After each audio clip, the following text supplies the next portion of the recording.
சிவார்ப்பணம். வணக்கம் ஃப்ரெண்ட்ஸ். நாம் இன்னைக்கு என்ன பார்க்க போறோம்னா, நம்ம ஒவ்வொரு திங்கட்கிழமையும் 63 நாயன்மார்களோட வரலாறு பார்த்துட்டு இருக்கிறோம். சிவபெருமான் மேல பக்தி கொண்டு சிவனின் அடியார்களுக்கு தொண்டு செஞ்சு சிவனுக்கு தொண்டு செஞ்சு சிவபெருமானோட பாதத்தை அடைஞ்சவங்க தான் சிவபெருமான நேரில் தரிசனம் பண்ணி சிவனோட ஆசீர்வாதத்தை பெற்றவங்க. இப்படி சைவ சமய மக்களால் பெரிதும் மதிக்கப்படுகின்ற சைவ சமய பெரியவர்களாலும் அவங்க தான் சிவனடியார்களோட வரலாறு. அப்படின்னாலும் 63 நாயன்மார்கள் தான். சிவனை வழிபாடு பண்ணுறதும் ஒன்று, சிவனுக்கு தொண்டு செய்கிறவங்களை வழிபாடு பண்ணுறதும் ஒன்றுன்னு சிவபெருமான் சொல்லியிருக்கிறாரு. 27வது நாயன்மாரா கோ செங்கட் சோழர் நாயன்மாரோட வரலாறு பார்க்க போகிறோம். இவர் அரசராக இருக்கிறாரு. இவரை பற்றி திருத்தொண்டு தொகையில் சுந்தரனார் தென்னவனாய் உலகாண்ட செங்கனாருக்கு அடியேன் அப்படி சிறப்பாக போற்றியிருக்கிறாரு. சுபவேந்தர் அப்படிங்கிறவர் சோழ நாட்டை ஆழ்ந்துக்கிட்டு இருக்கிறாரு. அவரோட பட்டத்து அரசி கமலாவதி. 2 பேரும் சீரும் சிறப்புமா மக்களுக்கு நல்லது செஞ்சுக்கிட்டு சோழ நாட்டை ஆட்சி புரிஞ்சுக்கிட்டு இருக்காங்க. ஆனால் அவங்களுக்கு திருமணமாகி எவ்வளோ வருஷம் ஆயிடுச்சு, அவங்களுக்கு ஒரு குழந்தையே இல்லை. அதனால ராஜாவும் ராணியும் என்ன பண்ணுறாங்க, தில்லையில் இருக்கிற நடராஜ பெருமானை போய் அங்கே தங்கி இருந்து தவம் செஞ்சு நடராஜ பெருமானுக்கிட்ட குழந்தை வரம் கேட்குறாங்க. இறைவனின் அருளால் அரசி கமலாவதி கருவுற்றிருக்காங்க. அந்த குழந்தை பறக்கிற நேரம் நெருங்கும்போது அரசவையில் இருக்கிற ஜோதிடர்கள் என்ன சொல்றாங்க, இந்த குழந்தை இன்னும் ஒரு நாளைக்கு கழிச்சு பிறந்துச்சுன்னா இந்த உலகத்தையும் ஆள்ற பாக்கியவானா இருக்கும் அப்படின்னு சொல்றாங்க. அதனால அரசி என்ன பண்றாங்க, தன்னோட குழந்தை இந்த உலகையும் கட்டி ஆளணும் அப்படிங்கிற நல்ல எண்ணத்தினால அரசியோட காலை தூக்கி மேலே கட்டி தலைகீழா தொங்க விட சொல்றாங்க. அப்பதான் குழந்தை பிறக்காத இருக்கும் அப்படிங்கிறதுக்காக. அது மாதிரி அரசி சொன்ன மாதிரியே அரசியை கட்டி தலைகீழா தொங்க விட்டு வச்சிருக்கிறாங்க. அந்த ஒரு நாளிகை வரும்போது அரசிய கைத்த அவுத்து படுக்க வைக்கிறாங்க. ஒரு அழகான ஆண் குழந்தை பிறக்குது. அரசிய தலைகீழா கட்டி தொங்க விட்டுருந்தனால குழந்தையோட கண்ணு செவந்து இருந்துச்சு. அதை பார்த்த அரசி கமலாவதி என்ன சொல்றாங்க, என் கோவே செங்கண்ணா அப்படின்னு அந்த குழந்தைய கட்டி தழுவி சந்தோஷமா முத்தமலை பொழிஞ்சாங்க. ஆனா கொஞ்ச நேரத்திலேயே கமலாவதி அரசி இறந்துடுறாங்க. ஏன்னா அந்த குழந்தை பிறக்கிறதுக்காக தலைகீழா தொங்க விட்டதுல அவங்க உடம்பு பாதிச்சிருது. பிறக்கும் போதே தன்னோட தாய் இழந்த கோ செங்கண்ணன சுபதேவரான ராஜா தன்னோட உயிருக்கும் மேலா காத்து வளர்த்து வர்றாரு. வளர்த்து அந்த ராஜாவுக்கே வேண்டிய எல்லா தகுதிகளையும் கற்று கொடுத்துட்றாரு. அந்த கரெக்டான உரிய பருவம் வரும்போது கோ செங்கோட்சோழருக்கு அரியணையில் உட்கார வச்சு ராஜாவாக்கிட்டு அவர் தவம் செய்ய போயிடுறாரு. தவம் செஞ்சு தெய்வ பாதத்தை அடைஞ்சிடுறாரு. தந்தைக்கு பிறகு கோ செங்கோட்சோழர் அந்த நாட்டில் வாழ்கிற எல்லா மக்களும் வாழ்த்துற மாதிரி போற்ற மாதிரி நீதி நேர்மையோட அரசாட்சி புரிஞ்சுக்கிட்டு இருக்கிறாரு. கோ செங்கோட்சோழருக்கு சிவபெருமானோட அருளால பூர்வ ஜென்மம் ஞாபகம் வருது. அந்த பூர்வ ஜென்ம கதை என்ன அப்படின்னா, நல்ல வளமா இருக்கிற சோழ நாட்டில் வற்றாது ஓடுற காவிரி கரையோரம் எழிலோடு காணப்பட்ட திருவாவணிக்காவல் அப்படிங்கிற இடத்துல காவிரி ஆற்றோட கரையில சந்திர தீர்த்தம் அப்படின்னு ஒரு பேர்ல ஒரு பொய்கை இருக்குது. அந்த பொய்கையோட கரையில குளிச்சோலை ஒரு இடம் இருக்கு. அந்த குளிச்சோலையில வெள்ளை நாவல் மரம் இருக்கு. அந்த நாவல் மரத்துக்கடியில் சுயம்புவா உருவான நம்ம அப்பா லிங்க ரூபல இருக்கிறாரு. வெள்ளை நாவல் மரத்துக்கடியில் இருக்கிற லிங்க ரூபத்தில் இருக்கிற சிவபெருமான ஒரு வெள்ளை யானை டெய்லி தன்னோட துதிக்கையால காவிரி ஆற்றிலிருந்து தண்ணி எடுத்துக்கிட்டு வந்து பூவும் பொறிச்சுக்கிட்டு வந்து சிவலிங்கத்துக்கு மேலே தண்ணி ஊற்றி அபிஷேகம் பண்ணிட்டு பூவை வச்சு வழிபாடு பண்ணும். அப்படி யானை வழிபாடு பண்ணினதுனால தான் திருவானைக்காவல் அப்படின்னு அந்த இடத்துக்கே பேர் வந்துச்சு. அதே மாதிரி அந்த நாவல் மரத்து மேலே நல்ல அறிவுடைய ஒரு சிலந்தி ஒன்று இருக்குது. அந்த சிலந்தி என்ன பண்ணுது? சிவலிங்கமா இருக்கிற சிவபெருமான் மேல சூரிய ஒளி படக்கூடாது, பட்டா லிங்க ரூபமா இருக்கிற நம்ம அப்பாவுக்கு சுடும் அப்படின்னு சொல்லிட்டோம். ரெண்டாவது லிங்கத்து மேல எல்லாம் சருகெல்லாம் உழுவும் அப்படிங்கிறதுனால அதோட ஞானத்தால என்ன பண்ணுது, சிலந்தி வளைய எல்லாம் பின்னுது சாமி மேல உழுவாத மாதிரி. இத வழிபாடு பண்றதுக்கு வர்ற வெள்ளை யானைக்கு டெய்லி இடைஞ்சலா இருக்குது. என்ன பண்ணும் வெள்ளை யானை? இப்படி சிலந்தி வலைய பின்னி வச்சிருக்குமா, வெள்ளை யானை வந்து கோபப்பட்டு அந்த சிலந்தி வலையெல்லாம் பிச்சு போட்டுட்டு அது ரெகுலராக அபிஷேகம் பண்ணிட்டு பூவை வச்சு வழிபாடு பண்ணிட்டு போவோம். சிலந்தியும் சலிக்காம அதே போல வெள்ளை யானை போன பிறகு அதே போல வலை பின்னி வச்சிரும்.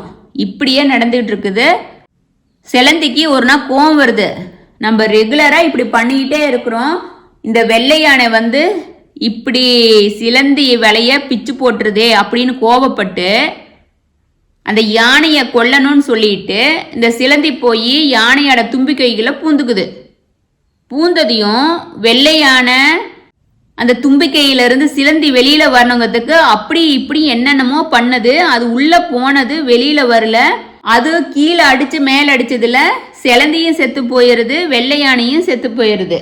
இந்த வெள்ளை யானையும் சிலந்தியும் யாரு அப்படின்னா, கைலாயத்துல சிவகணங்கள்ல இருந்தவங்கல்ல புட்பதந்தன் மாலியவான் அப்படின்னு 2 கணங்கள் இருக்காங்க.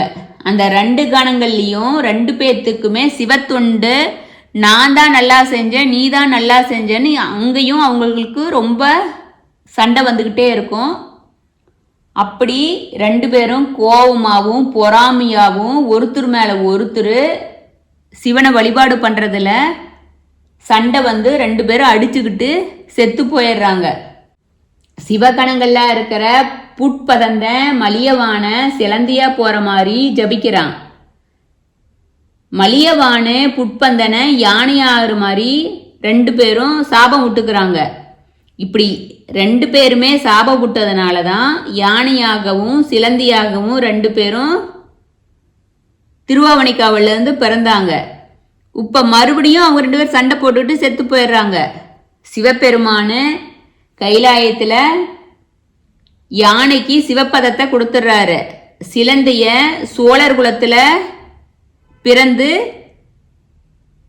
கோயில்களை அமைச்சு திருத்தொண்டு செஞ்சு அதுக்கப்புறம் சிவன் பாதத்தை அடையிறதுக்கு ஆசி வழங்குறாரு. ஏன் யானைக்கு அவர் சிவப்பதம் கொடுத்தாரு அப்படின்னா, யானைய ஃபர்ஸ்ட் கொல்லணும்னு முடிவு பண்ணி சிலந்தி தான் யானையோட தும்பிக்கையில பூந்ததுனால தான் சிலந்திக்கு மறுபிறப்பு கொடுத்தாரு. யானைக்கு மறுபிறப்பு சிவபெருமான் கொடுக்கல.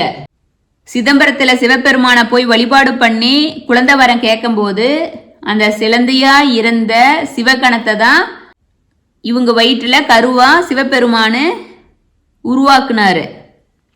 இதுதான் செங்கோட்சோழர்.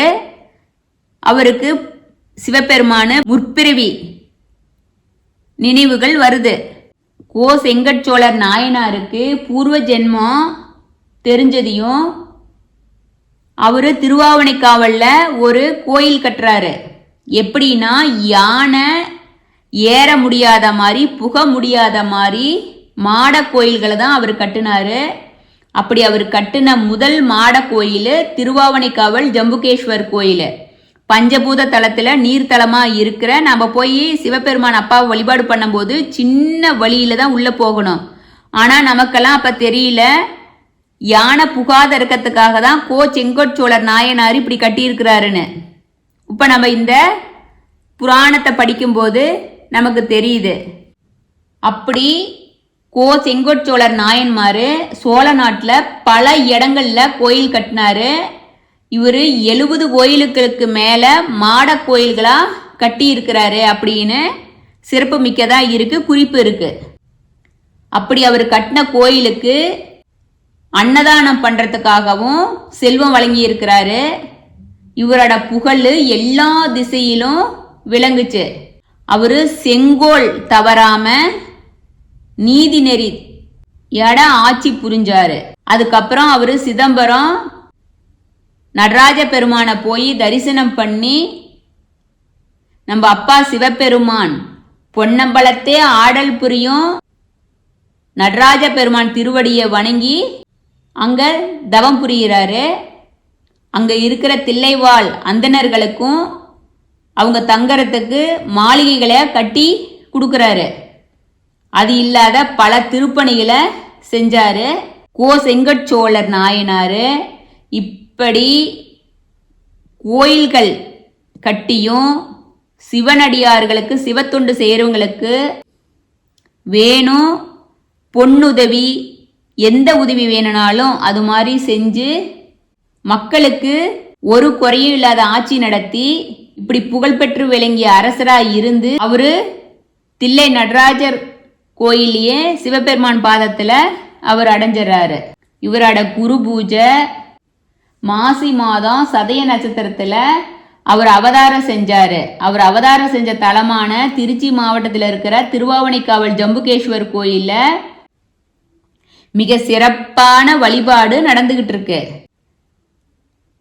திருவாவணிக்காவல் ஜம்புகேஸ்வர் கோயில்ல செங்கட்சோழர் நாயனாருக்கு தனி சன்னதியே இருக்கு. அது இல்லாத எல்லா சிவாலயத்திலையும் 63 நாயன்மார்களா இருக்கிற செங்கட்சோழர் நாயனாருக்கு சிறப்பான வழிபாடு எல்லா சிவாலயத்திலையும் நடந்துகிட்டு இருக்கு. செங்கட்சோழர் எப்படி திருவாவணிக்காவல்ல யானை நுழையாத மாதிரி சிறு வாயில் அமைச்சாரோ அது போலதான் அவர் சோழ நாட்டில் கட்டின எல்லா சிவ ஆலயத்திலையும் அதே மாதிரி தான் யானை உள்ள நுழையாத மாதிரி தான் அவர் கட்டினாரு. அவர் சிவபெருமானுக்கு 70 கோயிலும் மகாவிஷ்ணுவுக்கு 3 கோயிலும் கட்டி இருக்கிறாரு. இவ்வளவு சிறப்பு மிக்க நம்ம செங்கட்சோழரோட நாயன்மார் வரலாற்றை பார்த்தோம். இவர் எவ்வளவு புண்ணியம் பண்ணியிருந்தா முற்பிறவியில சிவகணங்களா இருந்தாரு. அதுக்கப்புறம் நம்ம அப்பா சிவனுக்கு பூஜை பண்ணி சிவபாதத்தை அடைஞ்சு மறுபடியும் செங்கோட்சோழரா பிறந்து சிவனுக்கு சிவாலயம் அமைச்சு மறுபடியும் தில்லையில சிவபெருமான் பாதத்திலேயே ஐக்கியமாயிட்டாரு. பஞ்சபூத தலத்துல நீர்த்தலமா இருக்கிற நம்ம அப்பா திருவாவணிக்கால் ஜம்புகேஸ்வர் அப்பா பாதத்திலேயே செங்கட்சோழரோட நாயன்மார் வரலாற்றை ஒப்படைக்கிறோம். இதை கேட்டே எல்லா அன்பர்களுக்கும் சிவனடியார்களுக்கும் சிவ அன்பர்களுக்கும் 63 நாயன்மார்களோட ஆசையும் நம்ம அப்பா சிவபெருமானோட அருளும் பரிபூர்ணமா கிடைக்கணும் அப்படின்னு வேண்டிக்கிட்டு சிவார்ப்பணம் 61 சேனல் அடுத்த பதிவுல 28வது நாயன்மார் வரலாற பார்க்கலாம். சிவார்ப்பணம். வணக்கம் ஃப்ரெண்ட்ஸ்.